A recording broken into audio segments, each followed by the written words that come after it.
Leral TV International am mbir mu bees léegi lañ ko jël seggi xibaar saytu ko door a jàllale amul ci kat morom bu leen di dendale fu mu mën a nekk lum sori ñu daal di dem jëli xibaar bi léegi def ko bëm Leral TV International abonné partagé tey aimé Leral TV de mooy jox lii di askan wi xibaar yu leer wér te wóor te teg ko ci màndu day indi li nëbb woon askan wi jox leen ko ci réew mi ak biti réew wax jépp day woddu del topp tey abonné tem boole kook déglu partagé tas bépp gox lu ñëw de bum yendu partagé tas bépp gox lu ñëw de bum yendu révolutionnaire ñu ñëw nekk ay gestionnaire loolu moo indi yëpp mënoo comprendre dans un pays boo xam ne ñun on dit que ce pays a été pillé ce pays a été endetté société yi ñu dénk yëpp ça a été pillé les gens ont volé l'argent bàyyi ko au plus ras des pâquerettes. Tu as une dette de plus de 7 000 milliards. Les demandes des Sénégalais est forte. Et pendant ce temps, ils sont en train de circuler librement. Mais évidemment que les Sénégalais, ils vont se dire que soit ni soit ni et ils ne feront pas l'effort de nous supporter. Donc, les étudiants ne vont pas supporter certaines choses sous fait que nous mettre pratiquement à terre. Dara arrivé ou ñun on est maintenant comme des gestionnaires amatuñu sax fit def li nga xam ne waxante nañ ko ak Sénégal malgré que on fait des efforts et tout dans une situation difficile mais on attendait plus de nous loolu mooy dëgg il est temps de se réveiller et c'est dommage que il faut la mort d'un étudiant pour que ñun ñuy def loolu man j'assume mes responsabilités gis nga les mauvaises pratiques continuent la corruption continue dóorkat yaa ngi fi ba léegi ñi nga xam ne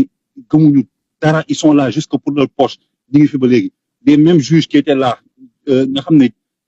ils étaient là pour Macky Sall def ay complot ñoo ngi fi ba léegi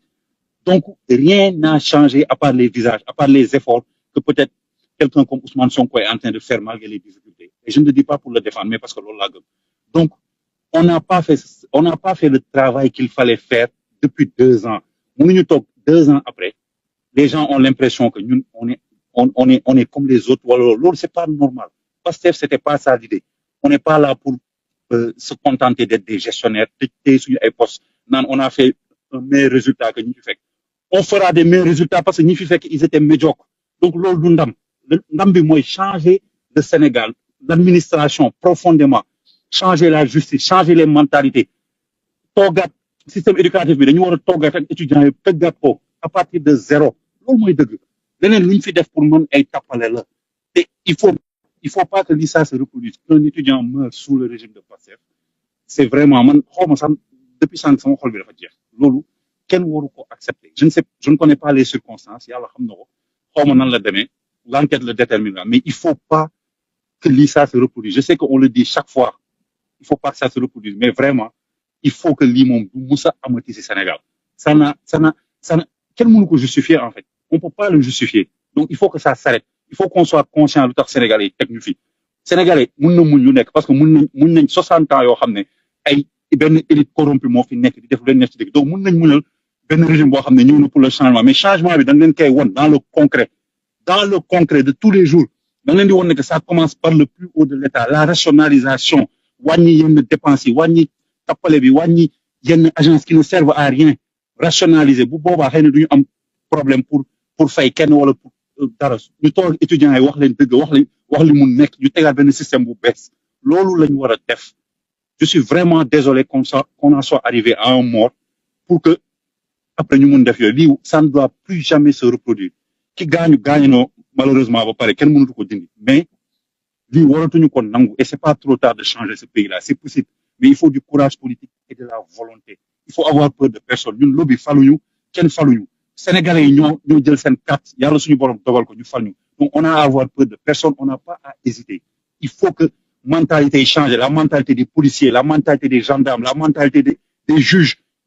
et tubaab bi li ñu bàyyi loon mooy benn élite boo xam ne su ñun la bokk ay nit yu ñuul lañ comme ñun mais ils traitent les gens comme des esclaves Sénégal service public baaxul les gens sooy dem sax ci service public il faut donner quelque chose pour avoir un bon service il faut tout le temps être dans la corruption Sénégalais on les traite comme de la merde sooy ut kayit sax boo xam ne sa droit la tout le temps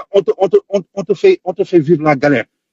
alors que am na ay benn catégorie benn minorité boo xam ne lu leen neex la ñu am ci dëkk bi ils sont capables d'échapper à la justice d'échapper à la loi yooyu la ñu war a adresser c'est pas de la démagogie loolu moo tardel dëkk bi moo tax Sénégalais yi nekk ci suuf des fois ils se sentent vraiment comme des citoyens de seconde zone gis nga affaire yooyu tant que réglé wuñu ko yu mel ni dina amati di amat il faut qu'on rétablisse la justice li ñu doon wax ne que lu ñëpp bokk ñëpp dañ ci war a jot loolu ça doit être une réalité dans nos politiques de tous les jours il faut que président de la République ak premier ministre woote benn waxtaan boo xam ne li fay jógee ce seront plus des paroles ce seront plus des papiers parce que dañu sonn ci séminaire yeeg ci réflexion yeeg yooyu yëpp il faut agir maintenant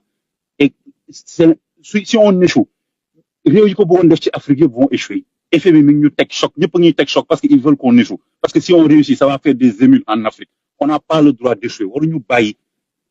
dara duñu échouer loolu te pour faire ça il faut que ces changements là soient concrets dès demain dès le mois prochain dès la semaine prochaine il faut que ces changements là on les fasse Sénégalais yi gis ko ñi kat ñi ngi changer après si on réussit ñu assumer si on échoue on assume mais tu ne peux pas faire des choses à demi-mesure wala bañ ko def après ça c'est une catastrophe pour les Sénégalais qui ont eu confiance en nous xamuñu sax espoir bi Sénégalais yi am ci ñun donc il faut vraiment que ça change rapidement et moi je le dis sama bopp laa koy commencer si système bii nii laa bokk on fait tous de notre mieux des fois dañuy gis ay difficultés si sa liggéey ay nit yoo bokkal parti di la bloqué ci ay affaires yoo xam ne mais c'est incroyable administration bi di la tardel alors que tu essayes de redresser les choses ça ce n'est pas normal et frustration yi da nga koy dund soo waxee ñu ne la non homme d'état nga waroo wax kilifa nga je sais pas c'est des conneries comme ça loolu moo ñu tardel ay affaire protocole ay affaire bëgg ay affaire nguuru il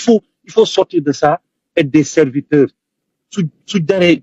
changement yi radicaux vraiment il faut le faire man appel boobu lay lancé te su ma toogoon ak premier ministre wala président de la République je dirais la même chose nos personnes importent peu il faut que changement bi soit une réalité c'est ça qui est global la mort de l'étudiant là c'est un malheur su dee dafa war a servir dara je suis désolé de dire ça comme ça parce que dee na ay njabootam ñàkk nañ ko je pense que c'était un futur médecin mais su fekkee sa mort doit servir à quelque chose ça doit servir à changer définitivement ñu bàyyi tappale bi ngir yàlla c'est très long on se cherche tout le temps des excuses ñu ngi soog a ñëw dëkk bi dafa métti mais il faut faire des réformes radicales à partir de maintenant il le faut sincèrement donc c'est vraiment ça fait mal ça fait très très très mal il faut que Non, merci beaucoup.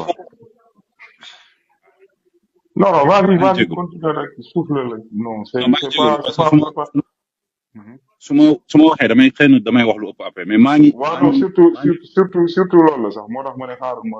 Leeraltu TV International am mbir mu bees léegi lan ko jël seggi xibaar saytu ko door a jàllale amul ci kat moroom bu leen di dendale fu mu mën a nekk lum sori ñu daal di dem jëli xibaar bi léegi def ko bëm Leeraltu TV International abonné partagé tey aimé